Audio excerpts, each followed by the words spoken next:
नमस्कार, good morning सर्वांना. मी कल्याणी स्वागत करत आहे तुम्हा सर्वांचं आपल्या नवीन व्लॉगमध्ये. हॉस्पिटलमध्ये नाईट ड्युटी करून मी आलेले आहे घरी येऊन आता फ्रेश झाले. आता नाश्त्याची तयारी करूया. घरातले सर्वजण उठून बसलेले आहेत. आत्यांचं काम चालू आहे, नितूचं पण काम चालू आहे. हॅलो नितू. आणि बाबा देखील उठल्या उठल्या बसलेले आहेत लॅपटॉप समोर. चहा बनवायला ठेवलेला आहे आणि इकडे बनतोय आपला नाश्ता. नाश्त्यासाठी आज असणार आहेत शेवया.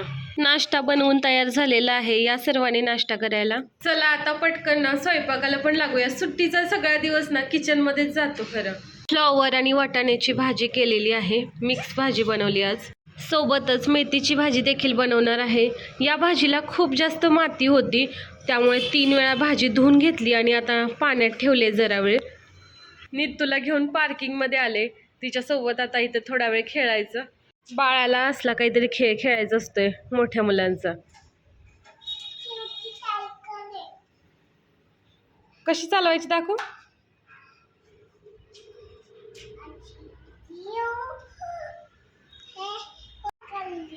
काय केलं?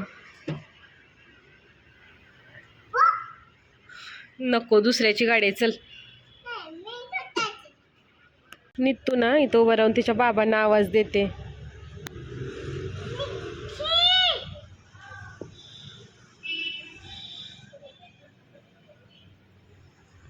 बघितलं का कोणी?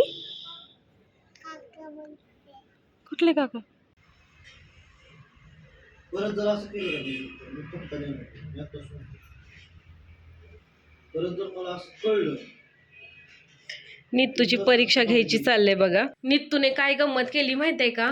आम्ही ना तिला घेऊन बाहेर गेलो होतो खाली पार्किंगमध्ये. तिथून वर आलो, मी कपडे धुवायला बाथरूममध्ये गेले, आत्या किचनमध्ये गेल्या आणि निखिलचं काम इथं चालू होतं.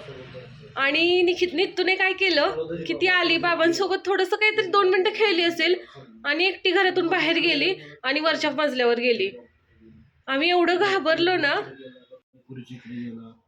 आता आपण गेलो बँकेत, तिथे गेलता. कुठे गेला तरी बाबा मला कसं कळणार? मी कुठे येणार तुला शोधायला? असं एकट्याने बाहेर नाही जायचं नितू. आई बाबा आजी शिवाय. अहो तुम्हाला माहिती आहे का बाबा, मी आत्ताच नितूचं कौतुक केलं की नितू आपली खरंच मॅच्युअर झाली आहे. तिला ना खाली एक आजोबा भेटलेले आणि ते म्हणाले की तू येतेस का माझ्याबरोबर? तर नितू म्हणाली की नाही, मी आत्ताच माझ्या बाबांसोबत बाहेर जाऊन आले, मी इथंच राहते. मी म्हणलं किती शहाणं झालंय माझं बाळ. आणि बाळ एकटंच जाते बाहेर. दरवाजीच्या बाहेर जायचं म्हणजे तर बाबांना माहिती पाहिजे कुठे किती म्हणजे जरी तिथलं गेले त्याला माहिती इथलं दार लावलेलं असेल, तिथलं दार लावलेलं असेल. पण तिनं आत येताना काय केलं, सोनून आमच्या बरोबर होती. ती मला बाळाकडे जायचंय, मी शू करते आणि बाळाकडे जाते. मग तिचं तसं झालं असेल, तिनं शू केली, हिनं चड्डी घातली आणि ती इथं आली. परत ती इथं आली म्हणून मी बाथरूम मध्ये गेले होते. इथं आलो काय माझं काम नाही मागं पळायचं.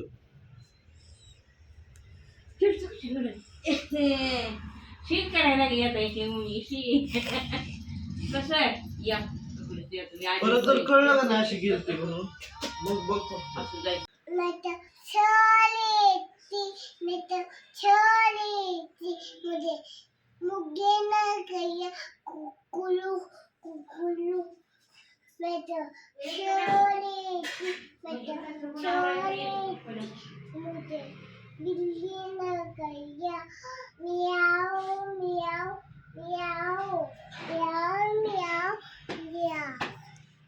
छान छान छान. आणि टायगर आहे. वा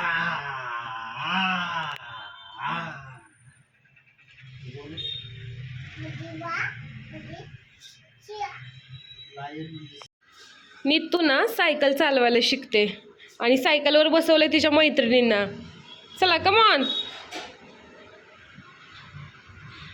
तसं काय करते?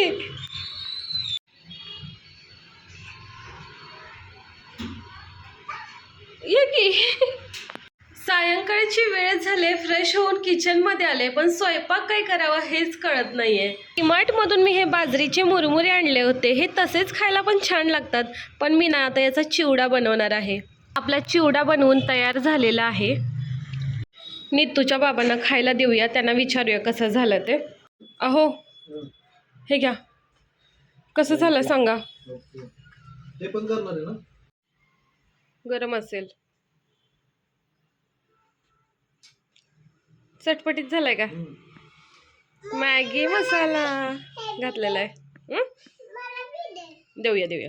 भडंग खाऊन झालं, पण निखिलला ना मखाना खायचा आहे, त्यामुळे त्यांच्यासाठी आता मखाना भाजते.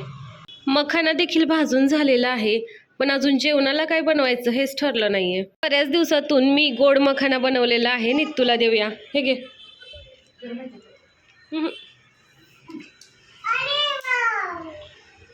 अरे वाव, नीतूला खाऊ मिळाला. जेवायला काय बनवायचं हे अजून काही ठरतच नव्हतं. मग मी ठरवलं की आपण डाळ खिचडी बनवूया. बरेच दिवस झाला डाळ खिचडी बनवलीच नाहीये. आत्यांसाठी भाकरी बनवायची आणि आमच्या दोघांसाठी डाळ खिचडी. डाळ खिचडी बनवताना जेवढे आपण तांदूळ घेतो ना तेवढीच डाळ घ्यायची, म्हणजे डाळ खिचडी एकदम छान बनते. कढईमध्ये बनवलेली डाळ खिचडी ना खूप भारी लागते, त्यामुळे आजची डाळ खिचडी आपण पण कढईमध्ये बनवणार आहे. आपली डाळ खिचडी बनवून झालेली आहे, या सर्वांनी जेवायला. चला तर मग या व्लॉगचं करूया एंडिंग. बाय, गुड नाईट सर्वांना. उद्या पुन्हा भेटूया नवीन व्लॉगमध्ये. हा व्लॉग तुम्हाला कसा वाटला हे कमेंट बॉक्समध्ये नक्की सांगा. जर तुम्ही आपल्या चॅनलवर नवीन असाल तर चॅनलला सबस्क्राईब करा, व्हिडिओला लाईक करा, आपले व्हिडिओ जास्तीत जास्त शेअर करा. बाय, गुड नाईट सर्वांना.